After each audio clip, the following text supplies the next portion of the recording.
Bismillahirrahmanirrahim. Assalamualaikum warahmatullahi wabarakatuh. Alhamdulillahirabbil alamin. Wa bihi nasta'inu ala umuri dunya waddin. Wassalatu wassalamu ala nabiyyina Muhammad wa ala alihi wa ashabihi ajma'in. Amma ba'd.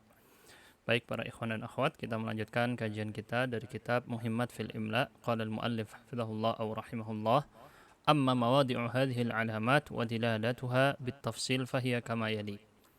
Adapun letak-letak tanda-tanda baca dan fungsinya atau maknanya bit tafsil secara rinci akan dijelaskan dalam hal berikut ini, ya. Jadi rinciannya berikut ini dan total ada 16 tanda baca yang kita pelajari dalam kitab ini. Pertama di sini al-fasilah. Al-fasilah artinya adalah koma. Ya, tanda baca koma. Wahia tadullu ala waqfin qasirin baina ma'anil jumlah. Itu salah, bukan tasydid, tapi sukun. Dia adalah tanda yang menunjukkan waqaf, berhenti. Qasirin sebentar, berhentinya hanya sebentar saja. Baina ma'ani al-jumlah, di antara makna-makna yang terdapat di dalam kalimat. Maksudnya di antara kata ya. Litamyizi ajza'il kalami ba'diha 'anil akhar, untuk membedakan sebagian ucapan dari sebagian yang lain. Untuk membedakan atau memisahkan bagian-bagian ucapan dari sebagiannya terhadap sebagian yang lain. Ya, seperti koma dalam bahasa kita yang kita kenal, seperti kita bilang ini tanda baca sebenarnya sudah ada di ilmu bahasa yang kita pelajari juga, nggak harus di bahasa Arab. Nah, hanya saja di sini kita sesuaikan dari apa yang kita pelajari. Di bahasa Indonesia, misalnya, kita cocokkan dengan yang ada di bahasa Arab, apa kira-kira persamaan dan perbedaannya. Kama tadullu fi ghalibil ahyan, sebagaimana yang ditunjukkan fi ghalibil ahyan dalam keseringan, dalam waktu yang sering atau seringkali. Seringkali tanda koma ini menunjukkan alal maudhi'is salim li akhdhin nafas. Tempat yang aman untuk mengambil nafas. Untuk mengambil nafas ya. Jadi memang difungsikan untuk ambil nafas sejenak. Tetapi bukan hanya itu saja, wa hiya aktsaru alamatit tarqim isti'malan fil kitabah. Dia adalah tanda baca yang paling banyak dipakai. Paling banyak dipakai dalam penulisan dibandingkan tanda baca yang lain, makanya dia ditaruh paling awal. Wa min mawadhi'iha, dan di antara penggunaan tanda koma ini di mana letaknya. Jadi selain tadi untuk membedakan bagian-bagian dari sebuah ucapan atau kalimat, dia juga digunakan untuk mengambil nafas bagi si pembaca. Di antara letak-letak dari al-fasilah atau koma, bainal jumalil mutarabitati wa ashbahil jumal. Di antara kalimat-kalimat mutarabitah yang saling terhubung. Mutarabitah itu saling terhubung. Maksudnya kan kalau koma itu di dalam satu rantai kalam sampai titik, itu terkadang bisa lebih dari satu kalimat. Jadi patokan kalimat di bahasa Indonesia dan bahasa Arab memang sedikit berbeda ya. Kalau di dalam bahasa Indonesia harus titik, diakhiri dengan titik. Tapi tidak, dalam bahasa Arab, apabila dia sudah bisa disebut sebagai jumlah fi'liyah atau jumlah ismiyah, dia sudah disebut sebagai kalimat. Tidak harus ada titik di situ. Ini yang membedakan kalimat dalam bahasa Indonesia dan dalam bahasa Arab. Kalau dalam bahasa Indonesia kan biasa kita kenal kalimat kalau diakhiri dengan titik. Sedangkan di dalam bahasa Arab tidak selalu seperti itu. Ya, terkadang di dalam satu rantai sampai titik bisa lebih dari 2 kalimat, bisa 3 kalimat, bisa lebih. Gitu ya. Nah, kalimat-kalimat yang saling terhubung ini secara makna misalnya ya, maka dia tidak perlu dipisah dengan titik. Tidak perlu dipisah dengan titik. Dia cukup dipisah dengan koma. Wa ashbahil jumal, ashbah ini jamak dari syibhul jumlah. Kalau yang sudah belajar di ilmu nahwu biasa dikenal dengan syibhul jumlah, versi mufradnya ya, versi tunggal namanya syibhul jumlah. Apa syibhul jumlah? Syibhul jumlah itu ada dua. bisa jar majrur, bisa dzarf zaman atau makan. Jadi kalau ada huruf jar yang setelahnya majrur berarti dia sudah jadi syibhu jumlah. Huruf jar dengan majrur. Atau dzarf, dzarf makan, dzarf zaman itu juga syibhul jumlah. Mithalu dzalika, contohnya adalah kataba ahaduhum ila shadiqin lahu, seseorang menuliskan kepada, maksudnya menulis surat kepada temannya, ila shadiqin lahu. Dia mengatakan mithli hafa wa mithluka afa. Di sini kalau kita lihat ada dua kalimat. Dalam satu rantai ucapan ada dua buah kalimat. Tetapi tidak dipisah dengan titik. Kalau dalam bahasa Indonesia dipisah dengan titik ya kalau kalimat. Dalam bahasa Arab tidak selalu dipisah dengan titik.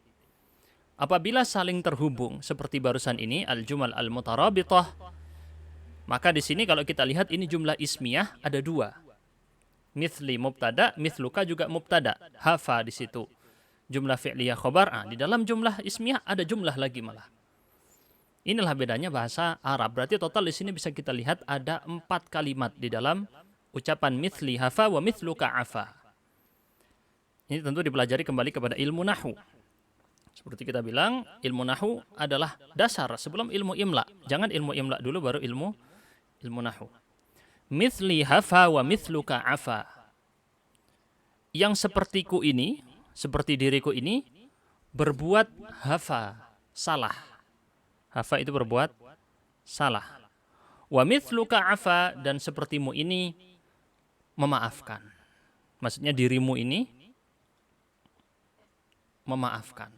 Kamu lebih baik dari aku atau kira-kira semakna dengan itu. Tapi yang menjadi pembahasan bukan maknanya. Kita nggak bahas makna hafa dan afa, bukan. Yang kita bahas adalah tanda koma di situ. Tanda koma di sini memisahkan antara dua buah kalimat sehingga si pembaca akan membaca dengan terpisah. Mithli hafa, dia mengambil nafas sedikit, berhenti sebentar, tidak terlalu lama, lalu bilang wa mithluka afa. Ini juga untuk memisah atau memilah antara bagian dari sebuah ucapan atau sebuah rantaian pembicaraan. Jadi dipisahkan karena di sini terdapat dua kalimat yang berbeda. Satu kalimat ismiyah pertama, yang kedua kalimat ismiyah yang berbeda dari kalimat sebelumnya. Jadi dipisahkan. Ya, jadi tanda baca sangat berkaitan erat dengan i'rab nahwu. Sangat-sangat berkaitan erat dengan i'rab nahwu. Ketika kita melihat sebuah tanda baca, kita bisa terbantu dalam mengi'rabnya. Atau sebaliknya, ketika kita mengi'rab nahwu, kita mengi'rab dari segi nahwu, maka kita bisa mengetahui tanda baca apa yang tepat pada penulisan ini. Jadi saling terkait, saling membantu satu sama lain. Fa'ajabahu mithluka i'tadhara wa mithli ightafar. Maka dia, si temannya tadi, membalas dengan tulisan mithluka i'tadhara, seperti dirimu ini meminta maaf, meminta izin. Wa mithli ightafar, dan sepertiku ini apa istilahnya? Mengampuni, gitu ya istilahnya. Ightafara mithluka i'tadhara, seperti dirimu ini meminta maaf, dan seperti diriku ini adalah mengampuni. Kira-kira maknanya semacam itu ya. Kira-kira maknanya semacam itu, atau harus saya cek dulu lagi ulang, takutnya salah ya dalam penerjemahan. Ya, ightafara, memaafkan, sama ya. Seperti dirimu ini meminta maaf, meminta uzur. Maaf saya berbuat salah, dan seperti diriku ini dari segi makna ya, adalah aku memaafkan. Mithli ightafar. Ya kira-kira maknanya kurang lebih berkaitan dengan hal tersebut. Mungkin masih kurang dari saya dalam penerjemahan ucapan barusan, karena ini harus dilihat dari konteks secara keseluruhan surat. Tapi secara garis besar kita bisa simpulkan, lihat mithluka i'tadhara. Kalimat pertama dipisah dengan kalimat kedua, wa mithli ightafara, dengan tanda koma. Dibaca, berhenti sejenak, mengambil nafas, kemudian membaca setelahnya. Tidak terlalu lama berhentinya. Wa kaqauli ahadihim, seperti perkataan salah seorang dari mereka. Misalnya ada orang mengatakan, contoh lain, kana li ba'dil ulama'i tilmidun dzakiyun. Dahulu sebagian ulama memiliki seorang murid yang cerdas, zaki. Yuhibbuhu katsiran, dia menyukainya dengan sangat, sangat mencintainya. Wa kana tilmidhu yuhibbu ustadzahu, itu salah ketik, bukan yahibbu, seharusnya yuhibbu. Dan si murid ini juga mencintai gurunya.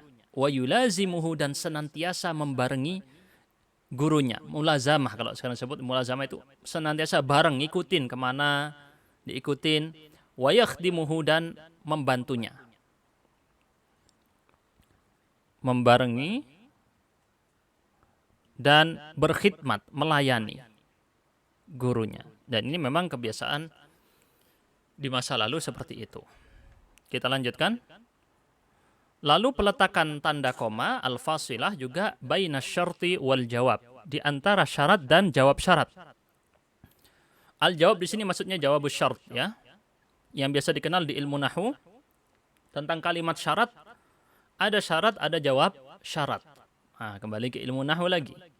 Kataba ahaduhum, salah seorang dari mereka menuliskan, amma ba'du, berikutnya, fa in kana ikhwanu thiqati katsiran, apabila saudara-saudara yang bisa dipercaya, thiqah itu bisa dipercaya, terpercaya gitu ya. Saudara-saudara yang terpercaya ada banyak. Misalnya di sekitar kita ada banyak orang yang bisa dipercaya. Fa anta awwaluhum, maka engkau adalah orang pertama atau orang paling terkemuka dari mereka. Yang paling pertama dari mereka. Engkau ada di barisan paling depan dari orang-orang yang paling terpercaya. Wa in kanu qalilan, apabila mereka sedikit orang-orang yang terpercaya ini di masyarakat, fa anta awthaquhum, maka engkau adalah orang yang paling terpercaya di antara mereka. Jadi kalau banyak kamu yang paling baris depan, kalau sedikit kamu yang paling terpercaya dari mereka. Wa in kanu wahidan, kalau ternyata jumlah orang yang terpercaya di masyarakat hanya satu, fa anta huwa, maka engkau adalah dia. Kita lihat di sini ada 3 buah kalimat syarat. Jadi in ini adalah dikenal sebagai adatus syart. In di sini adalah alat untuk syarat, jika. Ini di ilmu nahwu biasanya, ya. Nah, fa di situ kemudian yang datang setelah fa ini adalah disebut dengan jawab syarat. Ini adalah jawab syarat. Menjawab kalimat yang sebelumnya. Apabila begini maka begitu. Apabila begini maka begitu. Apabila A maka B. B tidak bisa terjadi kecuali tanpa A. Jadi ada persyaratan, baru kemudian ada konsekuensi yang disebut dengan jawab. Nah, kalau kita lihat kalimat syarat, jumlah syarat, fa in kana ikhwatu thiqati katsiran, yang ini ya, yang saya tandai dengan garis merah ini adalah kalimat syaratnya. Yang warna hijau garisnya adalah jawab syaratnya. Begitu juga setelahnya, ya. Wa in kanu wahidan fa anta huwa, ini adalah kalimat syarat, dan yang ini adalah jawab syarat, fa anta huwa. Dipisah dengan tanda koma di antara keduanya, supaya kita terbantu bisa mengerti, oh yang ini adalah jawab syarat, oh ini adalah kalimat syarat. Baik. Berikutnya, ba'dal munada, disebutkan fasilah ini setelah munada. Munada, apa itu munada? Kata yang dipanggil. Yang dipanggil. Di ilmu nahwu lagi. Di ilmu nahwu ini penting sekali, tidak bisa seseorang itu merasa nggak perlu belajar ilmu nahwu. Apa itu ilmu nahwu? Nah, ini adalah meninggalkan sebuah ilmu yang sangat besar. Ba'dal munada, disebutkan fasilah tanda koma setelah kata yang dipanggil. Contoh, ya sa'iqas sayyarati la tusri'. Wahai supir mobil. Wahai supir mobil, koma, la tusri', jangan kamu tergesa-gesa. Perhatikan tanda koma di sini. Begitu juga contoh setelahnya, ya abi, wahai ayahku, ada tanda koma, kita berhenti sejenak. Ud ilaina, kembalilah kepada kami, kembalilah kepada kita. Jadi di sini kita lihat koma juga dipakai setelah kata yang dipanggil. Berikutnya, Jadi kata yang dipanggil di sini, ya di sini, ya ini yang artinya wahai, atau disebut dengan huruf nida, harfun nida, alat untuk memanggil. Sa'iqas sayyarati inilah yang disebut dengan munadanya. Atau sa'iqas saja ya. Ini munada. Kata yang dipanggil. Atau secara keseluruhan, karena ini mudhaf ilaih ya. Satu paket lah. Ini mudhaf ilaih setelahnya. Baik. Berikutnya. Yang terakhir yang disebutkan di dalam kitab ini, baina anwa'i syai'i wa aqsamihi. Koma ini diletakkan antara macam-macam suatu hal wa aqsamihi atau bagian-bagian suatu hal. Jadi, misalnya menyebutkan macam atau jenis atau ragam atau bagian-bagian A, B, C gitu ya. Dia menyebutkan suatu tapi tanpa penulisan poin A, B, C, tapi disebut dalam satu paragraf yang sama. Al-mu'minuna thalatha, contohnya ya. Al-mu'minuna thalatha, orang-orang mukmin ada 3 macam. Nah, ada 3 macam. Wahidun masyghulun bi akhiratihi. Jenis yang pertama masyghul, sibuk dengan akhiratnya. Maksudnya kehidupan ibadah ritual. Wa akharu masyghulun bidunyah. Dan jenis yang berikutnya yang lain sibuk dengan dunianya. Kehidupan sosial atau nyari duit, harta. Wa thalithun jama'a bainad dunya wal akhirah. Dan jenis orang mukmin yang ketiga, dia menghimpun antara dunia dan akhirat. Jama'a bainad dunya wal akhirah. Jadi ibadah ritual jalan, ibadah sosial jalan, hal-hal yang berkaitan perkara dunia tidak dia sepelekan karena dia tahu dunia adalah sarana untuk ke akhirat. Jadi semua yang berkaitan dengan perkara dunia ini menjadi bekal dia buat ke akhirat. Berikutnya, kalau kita lihat tadi 3 macam jenis dipisah ya. Ini yang pertama, ini yang kedua, ini yang ketiga. 3 kalimat ini dipisah dengan tanda koma. Contoh yang lain, lil qaili 'ala as-sami'i thalathun. Ya, terhadap lil qaili, bagi seorang pengucap, orang yang berbicara, 'ala as-sami'i, atas seseorang yang mendengar, ada 3 hal, thalathun. Nah, ada 3 hal, 3 perkara. Lil qaili 'ala as-sami'i thalathun. Atau bisa kita sebut hak seorang pembicara terhadap atau yang harusnya dilakukan oleh pendengar. Jadi si pendengar ini apa yang perlu dia lakukan terhadap orang yang sedang berbicara, gitu ya bahasa simpelnya. 3 hal yang perlu dilakukan oleh seorang pendengar terhadap pembicara. Pertama, jam'ul bal, mengumpulkan pikiran. Maksudnya mengumpulkan pikiran, konsentrasi. Jangan sibuk sana sini, fokus dengarkan orang yang berbicara. Wal kitman, dan menyembunyikan, mungkin menyembunyikan aib, mungkin menyembunyikan apa, kurang tahu yang dimaksud ini ya. Harus dilihat konteksnya. Wabastul udhri, dan membentangkan udhur. Karena si pembicara bisa jadi salah dalam pengucapannya. Jadi kita cari udhur, apa yang kira-kira dia itu salahnya tidak disengaja atau karena ketidaktahuan, seperti itu ya.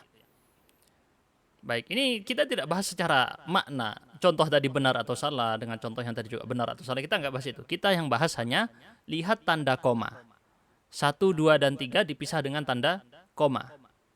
Tanda koma inilah digunakan di antara macam-macam hal atau bagian-bagian supaya terpisah. Insya Allah sudah bisa dipahami karena dalam bahasa Indonesia juga sama. Berikutnya, poin kedua, an-nuqtah, tanda titik.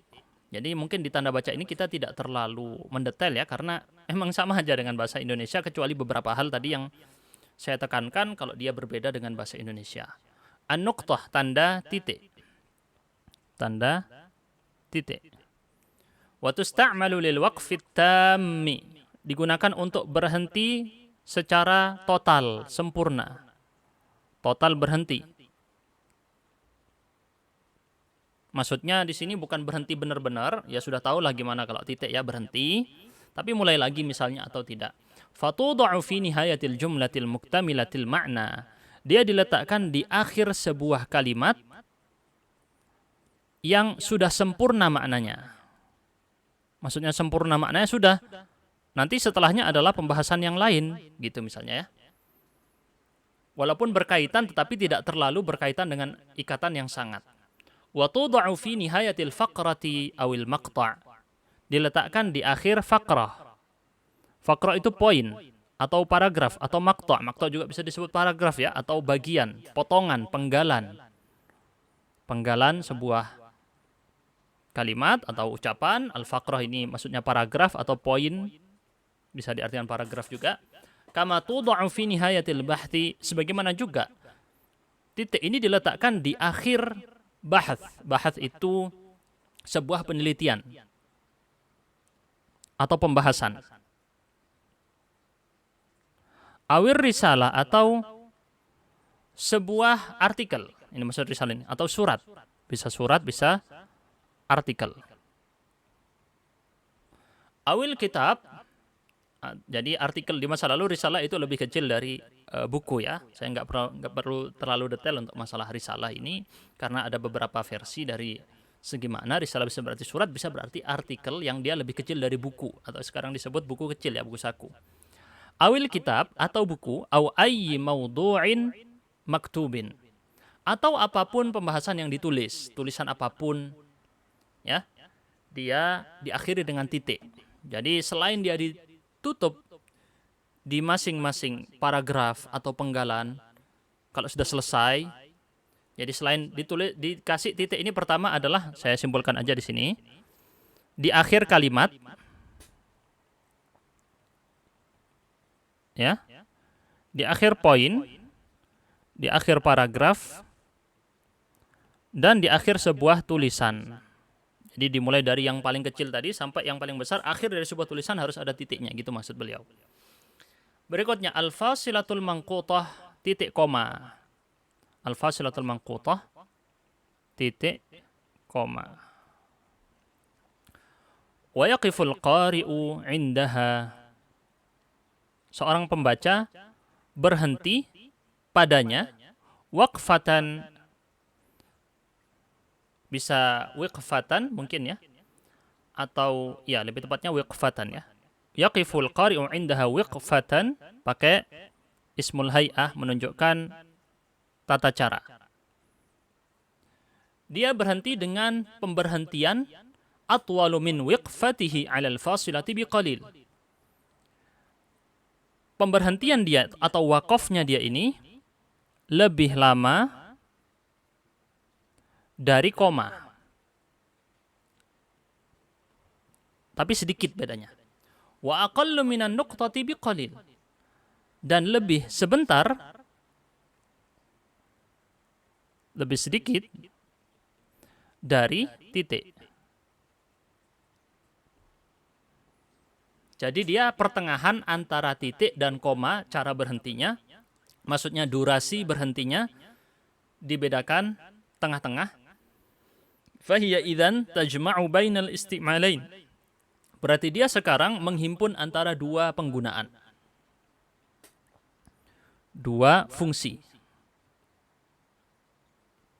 Fahiya tuda'u bainal jumalil mutarabitati tarabutan aqallu min tarabutil jumali dzatil fawasil.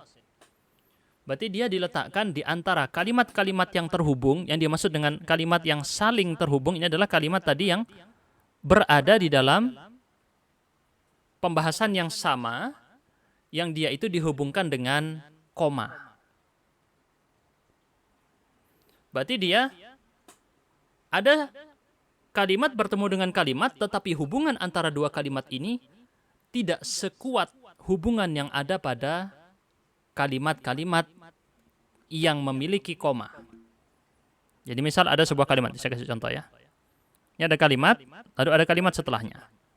Kalau hubungan antara dua kalimat ini sangat erat, ini tarabut, ini namanya at-tarabut, saling terhubungnya erat, maka pakai koma. Kita kasih koma begini ya. Komanya terbalik kalau di bahasa Indonesia begini. Kalau di bahasa Arab dibalik begini ya, tulisannya dari bawah begitu. Koma seperti ini. Tetapi kalau hubungannya tidak sekuat koma, jadi misalnya tidak terlalu kuat, hubungannya sedang, maka dia pakai titik koma. Nah, tapi ada pembahasan rincian nanti ya. Titik koma, titiknya di bawah, komanya di atasnya.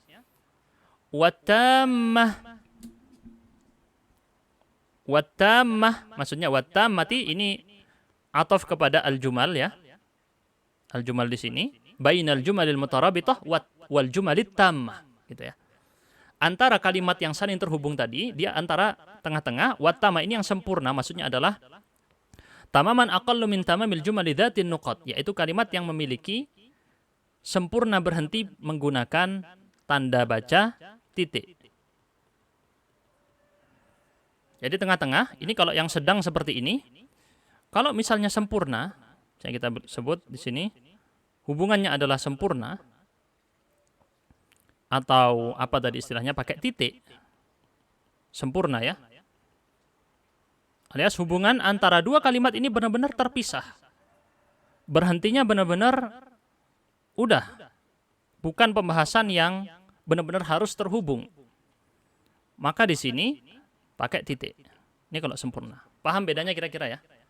Kalau masih erat hubungannya pakai koma, kalau sempurna tidak ada hubungan secara kaitan yang penting atau sudah membahas pembahasan yang lain, walaupun secara keseluruhan pasti membahas tema yang sama, tetapi dia dipisah dengan titik.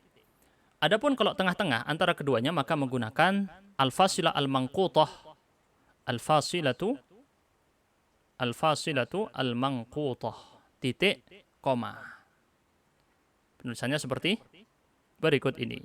Titik, koma. Kita lanjut. Contohnya. Mithalu dzalika qauluhum iyyaka wal ajalah. Hindarilah olehmu tergesa-gesa. Ketergesaan. Jauhilah olehmu ketergesaan. Fa innal araba tukanniha umman nadamah. Karena orang Arab menjulukinya dengan umman nadamah, ibunya penyesalan. Induk penyesalan. Jadi tukanniha itu dari kata kunyah, khusus untuk atau ab. Fa inna sahibaha, karena sesungguhnya orang yang melakukan al-ajalah, ketergesaan, yaqulu qabla ay ya'lam, dia berbicara sebelum mengetahui. Ngomong sebelum tahu, ngomong dulu, faktanya dicari nanti. Wa yujibu qabla an yafham, dia menjawab sebelum paham. Jadi dia ditanya sesuatu langsung dijawab, padahal dia nggak paham pembahasannya apa, ilmunya apa nggak tahu, asal ngomong. Jadi tidak boleh tergesa-gesa dari segi maknanya di sini ya, karena ketergesaan menyebabkan penyesalan. Contoh ketergesaan adalah orang berbicara sebelum dia mengetahui dan menjawab sebelum memahami. Tapi bukan itu yang kita bahas. Yang kita bahas adalah apa? Titik koma. Di mana titik koma di sini? Kita lihat ada di sini. Sayangnya ada di sini ya. Kalau misalnya, soalnya jadinya nggak terlalu kelihatan. Kalau agak di bawahnya gitu ya. Jadi kita ngerti. Oh, jadi kaitan fa'inal araba tukanniha umman nadamah dengan fa'inna sahibaha tidak seperti koma dan tidak seperti titik. Kalau kita tutup dengan titik, fa'inal araba tukanniha umman nadamah, titik. Seakan-akan yang kalimat setelahnya pembahasan yang lain. Atau misalnya kita kasih koma di situ, maka juga kurang ya. Karena di sini yang dimaksud adalah kalimat fa inna sahibaha, seharusnya di sini ditambahkan ya. Jadi yang datang setelah titik koma biasanya adalah alasan dari kalimat sebelumnya. Ini harusnya ditambahkan di kitabnya ya. Jadi penggunaan titik koma kalau kita lihat di dalam penggunaan di kitab-kitab yang modern sekarang biasanya diletakkan sebelum alasan. Lamut ta'lil misalnya ya. Lamut ta'lil itu, atau yang seperti di sini huruf fa-nya, maka di situ menunjukkan alasan. Bisa jelas di sini ya. Jadi kalau biasanya ada alasan, kalau orang melihat di dalam kitab-kitab yang sekarang, maka akan dia lihat sebelum alasan ada titik koma diletakkan. Berikutnya, an-nuqtatani ar-ra'siyatan. An-nuqtatani ar-ra'siyatan. Titik dua. Ra'siyah itu utama ya. Maksudnya ini titik dua. Sudah kenal lah dalam bahasa Indonesia juga ada. Wahya alamatu waqfin mutawassitin, dia adalah tanda baca yang sedang-sedang, mutawassit, medium, sedang. Tusta'malu fit ta'bir, digunakan dalam mengungkapkan sesuatu.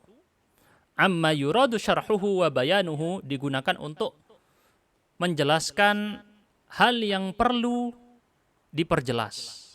Jadi digunakan untuk penjelasan atau interpretasi.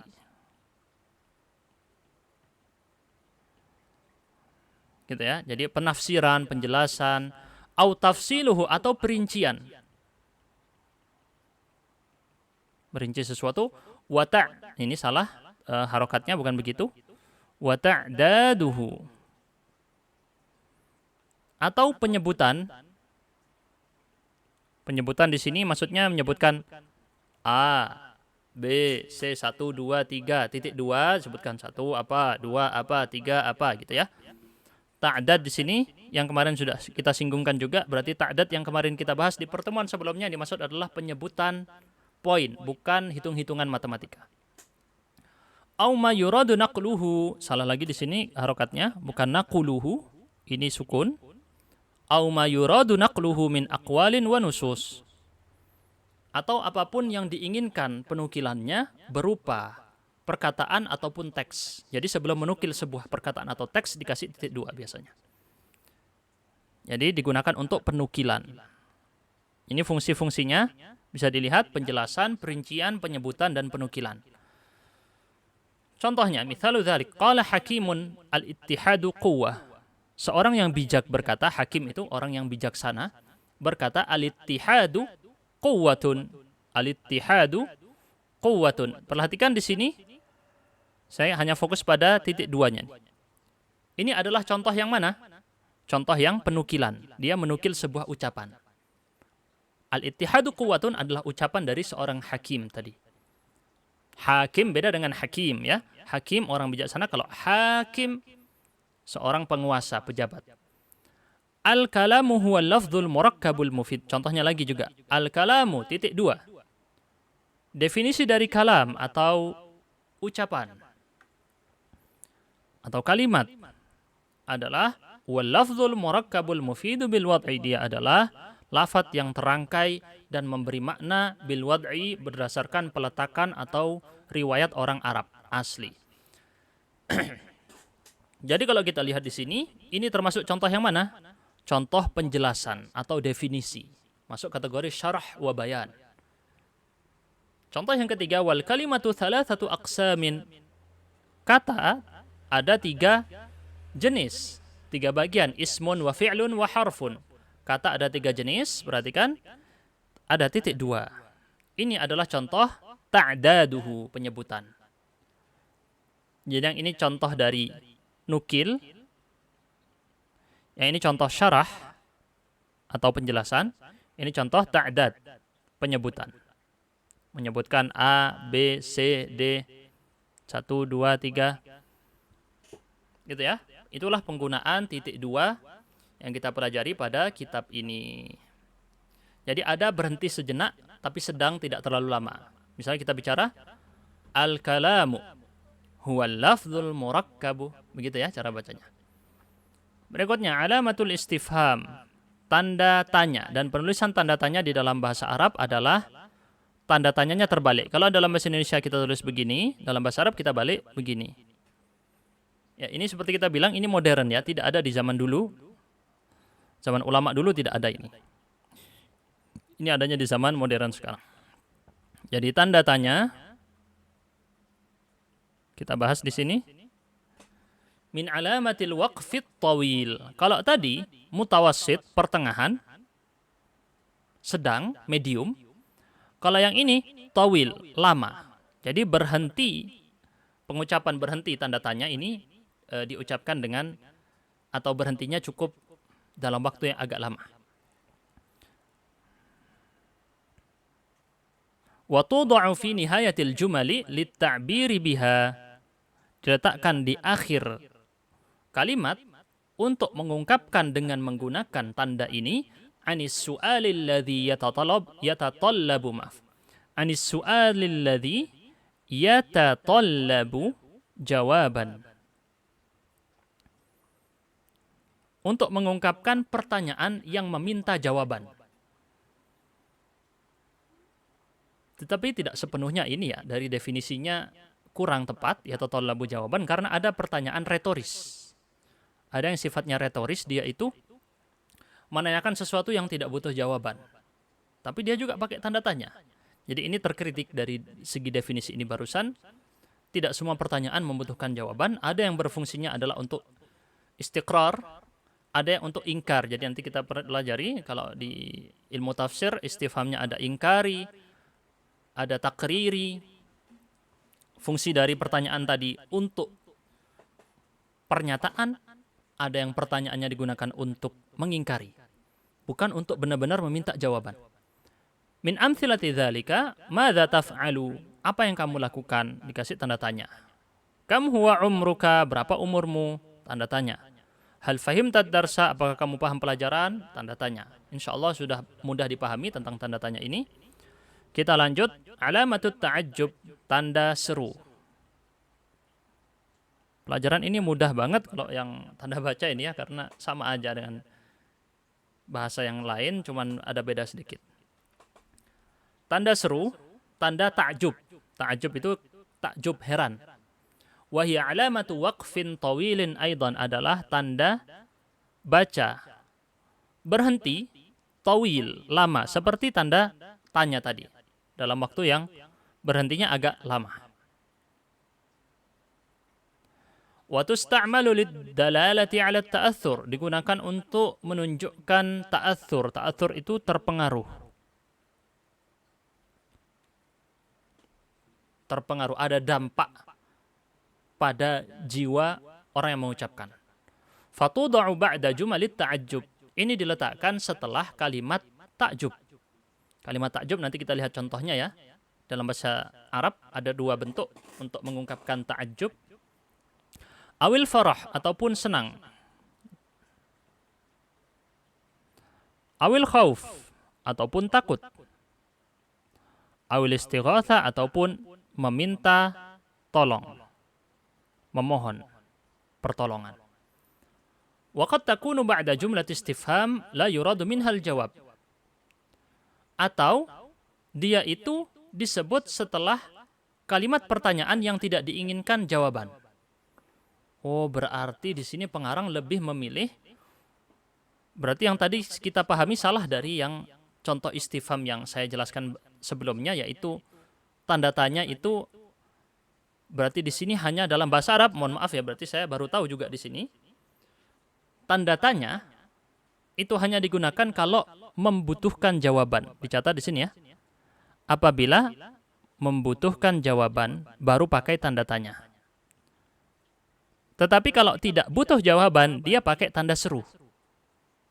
Ini berdasarkan kitab ini ya. Kurang tahu kalau mungkin ada versi lain, karena ini kan perkara yang sifatnya modern, tidak ada di zaman dulu. Makanya di Al-Quran tidak ada pakai tanda tanya, tanda seru, tidak ada ya.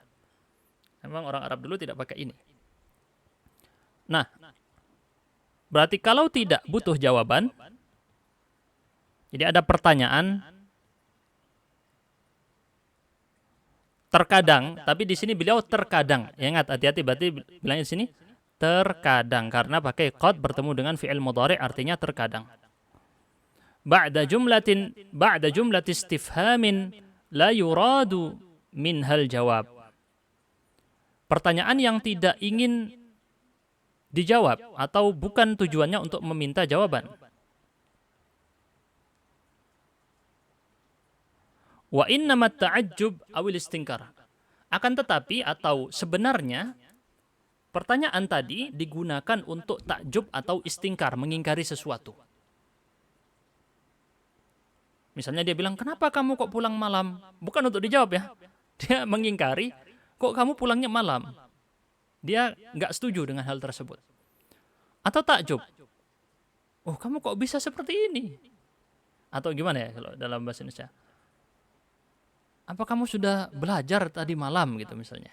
Takjubnya di sini heran-heran kepada dia ya, kok nggak bisa jawab pertanyaan ujian misalnya. Contoh-contoh yang mungkin kita temukan sehari-hari. Tapi lebih baik kita lihat contoh yang ada di kitab ini, min amthilati dzalika, halaman setelahnya. Ma ajmalal bahra. Ma ajmalal bahra. Betapa indahnya lautan tersebut. Ini contoh uslub ta'jub. Contoh uslub ta'jub dalam bahasa Arab yang sudah dipelajari di pelajaran Durusul Lughah atau entah di nahwu atau di sorof ya secara rinci, tapi biasanya disinggung tentang bentuk bagaimana mengungkapkan ta'jub. Ma af'alahu atau af'il bihi. Ini dibahas di ilmu sorof ada dan di kitab-kitab nahwu juga dibahas. Ahlan bimadrasati. Halo atau wahai sekolahku gitu ya. Halo sekolahku. Selamat datang di sekolahku, bisa juga gitu ya. Atau maksudnya itu ya. Ahlan bimadrasati, selamat datang di sekolahku. Di sini kita lihat pakai tanda seru. Pakai tanda seru. Menunjukkan kemungkinan adalah rasa ahlan bimadrasati mungkin rasa senang yang dimaksud. Wailun lidzalim, celakalah untuk orang yang zalim. Wa asafah. Jadi tujuan-tujuan di sini ada yang tidak disebutkan juga di atasnya ya. Misalkan untuk memperingatkan seperti celaka untuk orang zalim. Wa asafah ini adalah di dalam ilmu nahwu disebut dengan uslub an-nadbah. Dikenal dengan istilah an-nadbah. Di ilmu nahwu awal belum dipelajari memang. Nadbah itu adalah ungkapan mengeluh. Mengeluh atau kesakitan. Wa asafa ini artinya aduh sakit gitu ya. Aduh kok sakit kayak gitu ya. Wa asafa kira-kira maknanya sekitar itu. Kaifa laka an taqula hadza? Nah, ini yang pertanyaan. Kalau wa asafa ini kan nadbah, keluhan ya. Atau di sini dikategorikan istighatsah, meminta tolong. Dia mengeluh tujuannya untuk minta tolong. Wailun lidzalim berarti celaka tadi dia perasaan takut tapi juga maksudnya adalah memperingatkan orang agar tidak berbuat zalim. Terus yang kalimat setelahnya kaifa laka an taqula dzalik? Kaifa. Kaifa itu kan pertanyaan bagaimana. Tetapi di sini tidak menggunakan tanda seru. Kok tanda seru? Tidak pakai tanda tanya. Malah pakai tanda seru. Bagaimana bisa kamu mengatakan hal ini? Ini tujuannya apa? Tujuannya adalah istingkar, untuk mengingkari. Dia nggak setuju kamu mengucapkan perkataan ini. Tidak dikasih tanda tanya, tapi dikasih tanda seru. Berarti mohon maaf tadi yang saya jelaskan tentang tanda tanya itu adalah fokus untuk membutuhkan jawaban saja. Terkadang masih ditulis pakai tanda tanya memang apabila tujuannya bukan minta jawaban. Makanya di sini pengarang menuliskan qad takunu, terkadang. Terkadang pertanyaan yang tidak meminta jawaban pakai tanda seru, bukan tanda tanya. Dan tambah lagi kalau zaman sekarang ya, dengan entah asal-usulnya dari mana, tentunya dari karya-karya sastra, awalnya kemudian berkembang dengan media sosial, sekarang malah muncul yang seperti ini juga ada ya. Tanda seru dengan tanda tanya seperti ini, ada yang seperti ini. Ini kan menunjukkan takjub, malah sekarang itu lebih kuat gitu ya mungkin ya. Atau dia bertanya sekaligus heran, mungkin gitu maksudnya. Allahu a'lam bishawab. Karena emang ini tanda baca modern ya. Tidak ada kitab ulama dulu nulis tentang ini, tidak ada sama sekali. Alamatul hadfi. Yang ketujuh, tanda hapus. Tanda hapus. Atau sebenarnya ada istilah ininya ya. Saya lupa kalau istilah saya cek dulu untuk istilah versi resminya di bahasa Indonesia ada versi resminya ya. Namanya dikenal dengan istilah, kalau kita anggaplah tanda hapus, tapi kita juga dalam bahasa Indonesia punya istilah namanya elipsis. Nggak ingat juga saya, harus lihat dulu. Elipsis itu tanda titik-titik ini ya. Untuk menunjukkan tuda'u makanal kalam al-mahdhuf minan nas. Diletakkan pada ucapan yang dihapus dari teks. Jadi pada kata yang dihapus. Al-hadfu sendiri ini artinya adalah penghapusan, hapus, tanda hapus. Ada sesuatu yang dihapus. Misal di sini nggak disebut contoh misalnya ya. Kita menyebutkan sebuah hadis. Innamal a'malu bin niyat gitu ya misalnya ya. Terus kita titik atau 3 saja titiknya, jangan banyak. Terus fahijratuhu ila ma langsung kita tulis hadis yang paling ujung, fahijratuhu ila ma hajara ilai. Atau terkadang langsung kalau di versi kitab-kitab ulama ditulis alif, hamzah, lam, kha. Ila akhirihi, maksudnya ini artinya ila akhirihi. Hamzah, lam, kha itu singkatan ila akhirihi sampai seterusnya, sampai habis. Hadisnya sampai tuntas. Saya disebutkan sebuah ayat ila akhiril ayah atau langsung dikasih tulis al-ayah. Jadi dimaksud adalah ayatnya secara keseluruhan atau hadisnya secara keseluruhan, sebelum itu diberi tanda titik. Diberi tanda titik-titik seperti barusan. Terus untuk pertemuan kali ini yang terakhir kita bahas sampai yang tanda baca ke-8 ini, lalu dilanjut pada episode selanjutnya. Al-waslatu awis syartah.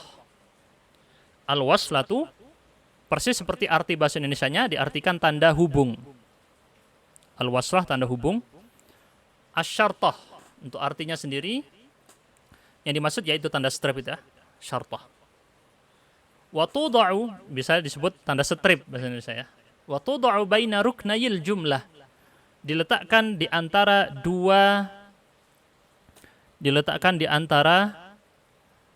dua tonggak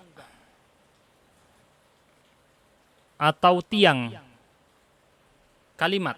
Berarti maksudnya di awal dan di antara yang awal dan akhir. Idza tala ruknul awal fiha, apabila bagian utama pertama dari sebuah kalimat itu panjang.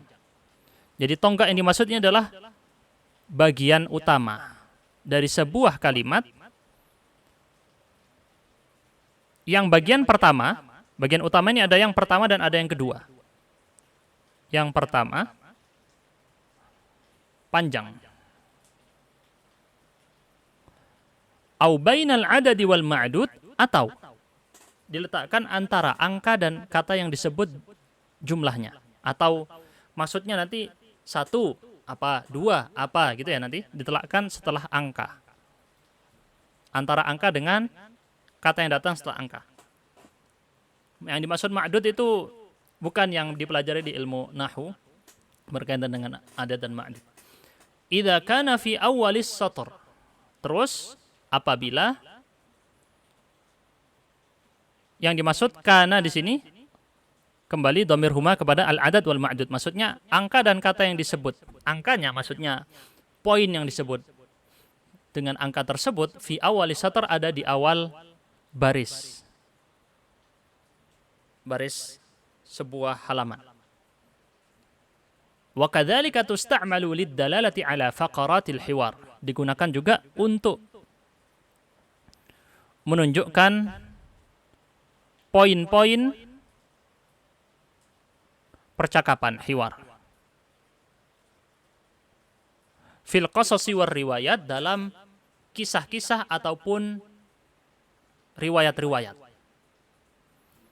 Walaysa syartan, dan bukan dia menjadi sebuah syarat an taqtasira ala hadhil mawadi', untuk dicukupkan pada letak-letak ini. Jadi bukan tanda hubung ini dibatasi pada lokasi-lokasi yang barusan kita sebut. Misalnya di antara dua tonggak kalimat, atau disebutkan setelah angka, apabila angkanya di awal baris, atau untuk percakapan. Bukan terbatas ini saja. Jadi tidak terbatas ini saja. Faqad tusta'malu fi mawadhi'a ukhra, terkadang dia dipakai di letak-letak yang lain, kama yusta'adu anha bi ghairiha. Sebagaimana dia juga bisa diganti, yusta'adu diganti, bi ghairiha dengan yang lain. Jadi tanda baca strip atau tanda hubung yang berupa bentuk garis ini tidak terbatas pada yang barusan kita sebut, dan juga dia bisa diganti dengan tanda baca lain. Nah, kita masuk pada contoh biar jelas apa maksudnya. Contohnya, Sa'alahu Ahmadu madza ta'malu fi hadhil ayyam. Ahmad bertanya kepada dia, apa yang kamu lakukan pada akhir-akhir ini, hari-hari terakhir ini. Gitu ya. Hadhil ayyam itu yang dimaksud hadhil ayyam diartikan akhir-akhir ini. Aktubu khatiratan lis-sihafa atau sahafa, bisa dibaca sihafa, bisa dibaca sahafa. Saya menulis khatirah. Saya menulis pikiran, opini gitu ya. Lis-sahafa bisa diartikan opini atau pemikiran. Lis-sahafa untuk jurnalisme, untuk berita, untuk koran, untuk surat kabar, untuk media. Terus dia berkata, "Wa ma akhbaru Umar?" Dan bagaimana kabarnya si Umar? Yuhaddiru lid-dirasatil ulya. Dia bersiap-siap. Yuhaddiru bukan diartikan menghadiri atau mengabsen, bukan ya. Yuhaddiru ini maksud menyiapkan atau bersiap-siap untuk pasca sarjana. Dirasatul ulya pasca sarjana atau S2.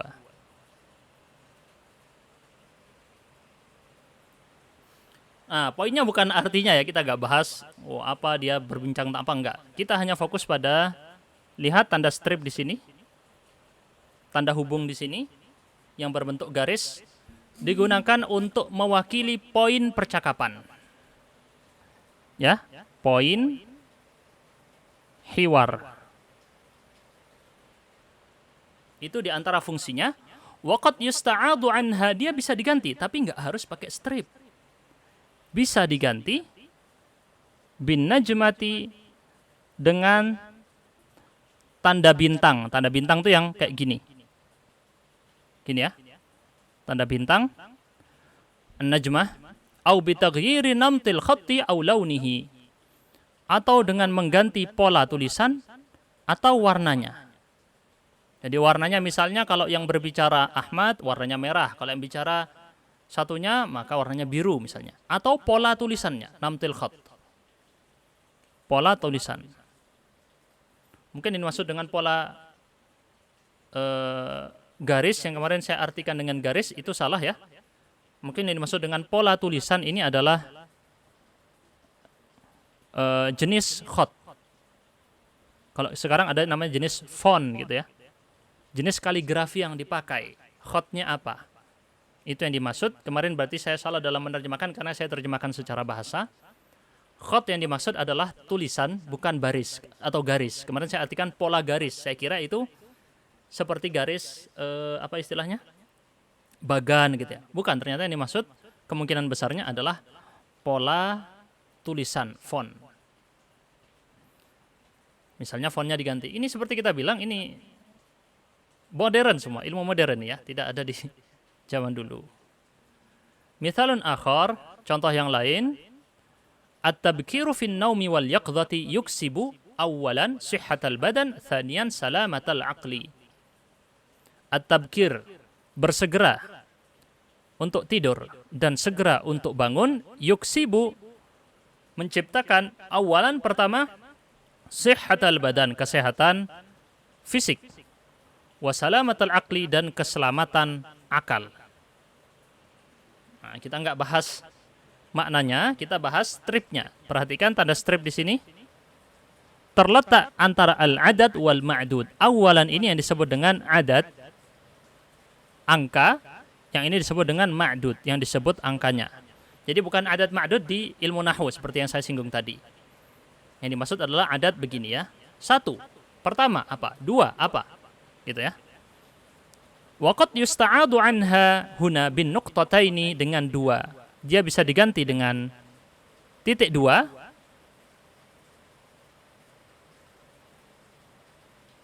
Aw syartatil ma'ilah, ataupun garis miring. Nanti garis miring, dia syartoh sama dengan ini. Syartoh kan tadi bentuknya seperti ini, syartoh ya. Lurus, kalau syartoh lurus begini. Kalau asyartoh al-ma'ilah, ma'ilah itu artinya miring, condong. Seperti ini, garis miring. Nanti kita bahas tentang garis miring. Jadi dia bisa diganti dengan titik dua ataupun garis miring. Contoh, awalan kita ganti dengan garis miring misalnya, begini. Bisa. Thanian, gitu ya. Atau kita ganti dengan titik dua. Bisa juga. Bisa difahami ya? Itu maksudnya bisa diganti dengan. Jadi dia bisa diganti dengan tanda yang lain. Ini yang membuat asyartoh dia bukan sebuah tanda khusus. Seperti yang tadi misalnya, dia bisa diganti dengan tanda bintang. Maka syartoh di sini kita ganti dengan bintang. Seperti ini misalnya. Bisa. Atau dengan warna atau dengan font yang berbeda, pola penulisan yang berbeda. Contoh yang terakhir sebelum kita tutup pelajarannya, mithalun thalith, contoh yang ketiga. Inna tajiras saghirah, sesungguhnya seorang pedagang yang kecil, alladhi yura'i, yang memperhatikan as-sidqa, kejujuran, wal amanah, dan amanah, ma'a jami'i man yu'amiluhu, dengan siapapun, seluruh siapapun yang dia bertransaksi dengan dia, bermuamalah dengan dia, min kulli tabaqat, dari segala strata masyarakat, atau apa istilahnya ya, level masyarakat. Jadi baik yang kaya, miskin, kulit hitam, kulit putih, semua sama, dia melakukan interaksi dan mereka dengan kesetaraan. Yusbihu ba'da sanawatin qalilatin tajiran kabiran, maka dia akan berubah. Yusbihu dimaksudkan adalah berubah. Setelah beberapa tahun kemudian dia akan berubah menjadi pedagang yang besar. Awalnya dia pedagang kecil, berubah jadi pedagang yang besar karena sikapnya yang seperti itu, berlaku jujur dan amanah kepada siapapun dari level masyarakat apapun. Nah, kita lihat di sini yang mana yang dimaksud, yaitu tanda strip yang berikut ini. Diletakkan sebelum kata yusbihu. Kok bisa? Inilah yang disinggung oleh pengarang tadi dengan terletak antara dua rukun kalimat. Terletak antara dua bagian utama kalimat. Bagian utama sebuah kalimat yang kita pelajari di dalam ilmu kita, di ilmu nahwu. Kalimat itu ada dua, ada yang ismiyah, ada yang fi'liyah. Betul ya? Kalimat ada yang ismiyah dan ada yang fi'liyah. Semuanya memiliki dua bagian utama. Betul? Ismiyah bagian utamanya mubtada dan khobar. Kalau fi'liyah adalah bagian utamanya fi'il dan fa'il. Kita lihat di situ termasuk jenis kalimat apa? Ismiyah, karena pakai inna. Memasuki mubtada dan khobar. Inna. Maka kita perhatikan di sini, penggalan yang pertama, yang ini saya tandai begini ya. Inna tajiras saghira, ini adalah penggalan awal. Bagian utama pertama karena di dalamnya ada inna dan isim inna yang terganti dari mubtada. Yusbihu ba'da sanawatin qalilah tajiran kabiran adalah khobarnya. Lalu kalimat yang datang antara dua hal ini tadi, alladzi yura'i sidqa wal amana ma'a jami' man yu'amiluhu, ini adalah penjelasan dari yang pertama tadi, tetapi khobarnya bukan itu. Khobarnya adalah yusbihu. Orang yang begini, maka dia akan menjadi begini-begini. Gitu kan maksudnya. Sesungguhnya seorang pedagang kecil yang begini-begini, dia akan menjadi pedagang besar setelah dalam waktu sekian. Kita lihat di sini berarti tanda baca strip tadi terletak di antara dua rukun kalimat. Rukun pertama tadi inna tajiras saghira ini yang terlalu panjang. Jadi dia sebenarnya sampai sini semuanya ini bagian pertama. Semuanya di bagian pertama ini sampai at-tabaqat. Tapi karena dia terlalu panjang, maka di sini kemudian dikasih strip biar orang nggak hilang fokusnya. Oh, ini yang mana maksudnya? Gitu ya. Takutnya hilang fokusnya. Strip ini membantu kita biar tahu, oh ini maksudnya bahas yang tadi itu. Karena ini terlalu panjang rukun pertamanya. Waqad yusta'adu anha huna bi alamatil mutaba'ah. Bisa diganti dengan tanda mutaba'ah. Ini namanya alamatul mutaba'ah, yaitu tanda sama dengan. Jadi tanda barusan yang ini bisa kita ganti sama dengan. Kita kasih gini ya. Boleh pakai sama dengan, boleh pakai tanda hubung biasa, tanda strip. Kita cukupkan di sini dulu. Subhanakallahumma bihamdika asyhadu an la ilaha illa anta astaghfiruka wa atubu ilaik. Bersambung pada episode selanjutnya. Sisanya dari nomor 9 sampai 16. Barakallahu fikum. Wassalamualaikum warahmatullahi wabarakatuh.